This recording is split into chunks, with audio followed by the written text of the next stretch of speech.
Right, we're still keeping tabs on one of our biggest stories for the day, and that talking about the 1,800 dismissed soldiers who are begging to be pardoned by army authorities.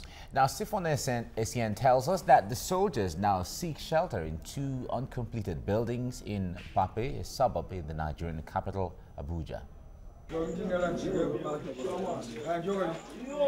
This can easily be described as an IDP camp, but it's a makeshift residence for these soldiers dismissed from the Nigerian army. They converged here in January after a failed attempt to get the army authorities to reabsorb them. We found ourselves here when we were looking for a place to stay as we left Jaji. We came across where we saw military zone. And now we still see ourselves as a military personnel. We have no option than to stay here. Expectedly, they live in squalor. It's lunchtime and some of them gather around to have a taste of the food. In spite of the hardship, they hope against hope they will be pardoned and given a second chance to offer service to their motherland. To this place. Oliver Ogwete joined the army as a 17-year-old in 1969. He was dismissed for manslaughter. The problem is that in the treatment process, I gave one soldier's wife injection and the woman died. September 2014, that October, they fleeced me. They pay me now September. They close my account. They freeze my account before they dismiss. So when I go back to my unit, they send my name to Awo. Their offenses, according to the Nigerian army, are grievous. Some Awo, insubordination, assault. So we are pleading, please, our nation, to have mercy on us. Like I repeatedly said, that we are not claiming rights again. We are not claiming rights again. A prodigal son was also forgiven. The army authorities have refused to comment on the matter. But there are indications the dismissed soldiers stand little or no chance of being reabsorbed. Their presence in this neighborhood worries the residents, who have cautiously kept quiet but seek the intervention of the law enforcement agencies to get the dismissed soldiers out of their streets. But like the army, the police authorities have declined comments. They believe the army should handle the problem. No naira, no sefa, no dollar. We are ready, we are good to go. Yes. We are ready to go and fight them. For now, these dismissed soldiers survive on whatever they can scavenge in their environment. Sifon Essien, TVC News, Abuja. All right, Sifon Essien is joining us from Abuja studio. Good morning, Sifon. Okay, now, so they see themselves as still being part of the military. It is obvious from your report that there is no going back as far as the army is concerned. Maybe for the benefit of our viewers, you want to tell us exactly some of the offenses these soldiers were said to have committed.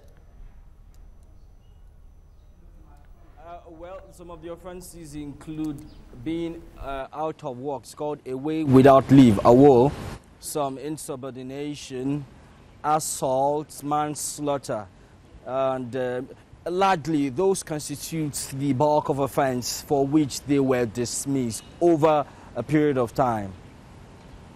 Sifon, tell us, when it comes to dismissing acting officers in the army, we know that there are disciplinary measures where they also pass through a process of fair hearing and all of that, court-martial. Were they subjected to that process before they were dismissed? Yes, a good number of them confirmed that they went through due processes after which they were charged, dismissed. Like the elderly man you saw there, Ogote, in that report, he went through, he faced the panel, his charges were read to him. The laid down procedure for discipline in the Nigerian army and indeed the Nigerian armed forces, they went through all that. At some point they were sentenced, he was imprisoned. Now, but what they are saying is that they committed these offenses, but for whatever reasons they believe they can get pardon from the Nigerian army and be reabsorbed to serve their fatherland in spite of how old they may be right now. Now, your report showing where the soldiers find themselves, in their own words, you've described that place as an IDP camp of some sorts. If they refuse to leave that place, what happens next? Are you seeing any reaction from the Nigerian army to take them out of the place forcefully? Really, just like the pictures we saw a while ago, you know, uncompleted buildings belonging to private concerns, you know, they just come in there, converge from several across the country. They turn that place to their residence, and of course you saw that they live in squalor. Really, the military would not want to comment on the matter because they say there are procedures for reviewing issues like that, and if the time comes, they could put in for their case to be looked at again if they still want to join the army. But for many of them, their cases have been overtaken by the events, like what the lawyers call statutes bar. You know, when you're charged with an offense and sentenced, there's a period within which you can appeal. Many of them didn't do that.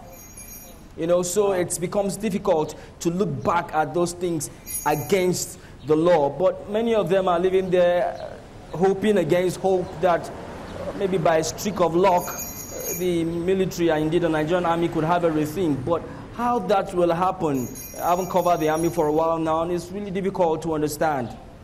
All right. You also mentioned you spoke to some residents around where the dismissed officers are putting up right now. What are some of the concerns from people you spoke with? Yeah, you understand, these soldiers that were trained by the Nigerian state at that time, you know, the time at which they joined the army, some of them still possess that skill. Well, they mentioned that to me, and although they are no longer in the system, doesn't mean that they, you know, forgotten whatever they were learned while they were in the system. So the people around there, residents, are really concerned. If you have a bulk of people who had been in the system, the military before, understand what combat is all about, it might be difficult for civilians to be able to interface with them, to plead with them to leave their neighborhood, really. But so far, these dismissed soldiers have actually been peaceful. There's been no record of them being involved in any crime or offense whatsoever. But residents are concerned that you can't just keep on allowing them to hang around uncompleted properties like that in their community. Perhaps, you know, someone could infiltrate and becomes a security threat to them, and that's really their concern. But many of them are equally cautious not to speak up because they wouldn't want anything untoward happening to them. Of course, that's understandable, Sifon. Now, do you get a sense that in the course of their military training, that the soldiers are actually prepared for civilian life in situations like this, for example, that they find themselves out of the army? Yes, are they actually prepared for civilian life? Difficult to answer, really. But as you saw in that report, they want to go back into the military by whatever means. So there's no indication they want to retire to a civilian life. You know, the last man you saw in the report is saying, good to go, however good or not he is.